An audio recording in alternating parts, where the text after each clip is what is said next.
Teman-teman, kan kita dapat tugas tuh dari Bu Guru. Kita suruh nentuin konsumen sama produsen. Kira-kira yang mana ya? Kalau produsen itu makanan rusak, itu rumput. Kalau konsumen itu hewannya itu rusak. Kalau rusak itu makanannya berarti rumput. Nah, kalau rusak di hutan bisa dimakan harimau nggak ya?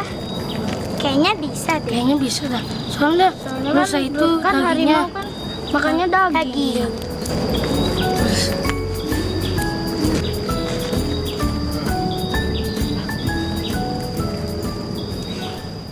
Halo Sobat X Science, kembali bersama Kak Herman dalam program kesayangan kita X Science, Eksplorasi Sains.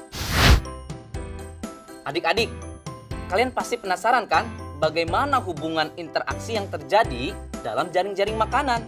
Yuk mari kita simak penjelasan berikut. Yang pertama adalah produsen. Produsen adalah makhluk hidup yang dapat membuat makanannya sendiri dengan bantuan sinar matahari.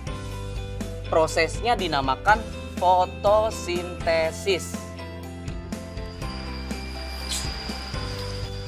Wah, indah sekali ya alam Indonesia ini dengan begitu banyaknya hutan yang ada di Indonesia. Yang kedua, konsumen tingkat 1. Komponen pada konsumen tingkat 1 ini diisi oleh binatang. Biasanya adalah binatang herbivore yang memakan organisme autotrof yang tropiknya rendah. Karena termasuk dalam kelas heterotrof, maka konsumen tingkat 1 ini tidak dapat membuat makanannya sendiri dan bergantung pada produsen. Contoh binatang herbivore yang ada di hutan adalah rusa.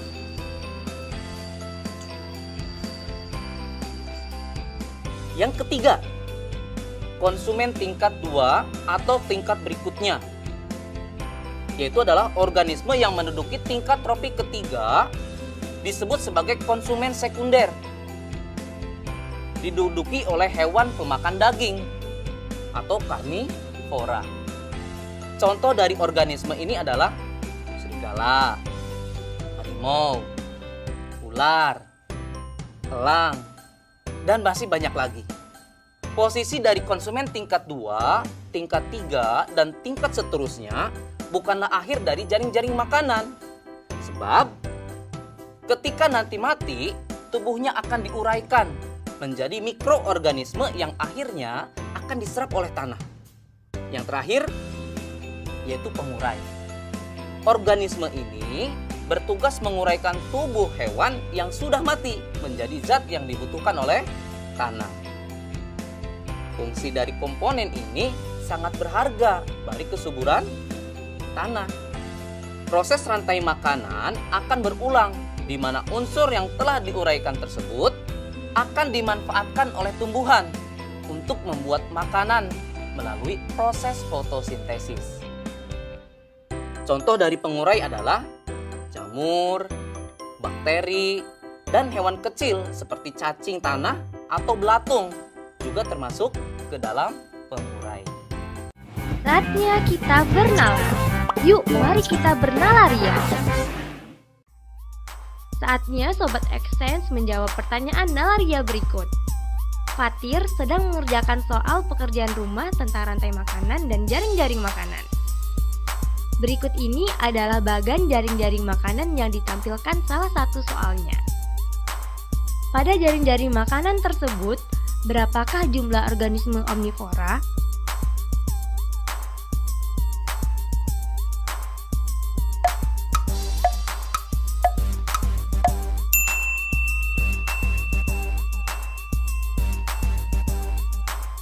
Mari kita simak penjelasannya. Jika dimulai dari produsen F, maka jumlah omnivora adalah 2, yaitu H dan L. Karena H memakan F dan G, L memakan F, H, dan M. Jadi, adik-adik sudah mengerti kan dengan jaring-jaring makanan?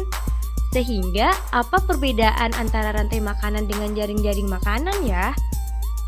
Perbedaannya adalah, rantai makanan merupakan bagian dari jaring-jaring makanan, sehingga jaring-jaring makanan akan menimbulkan banyak sekali rantai makanan yang terhubung satu sama lain. Jika skemanya digambar, jaring-jaring makanan akan berbentuk seperti jaring laba-laba.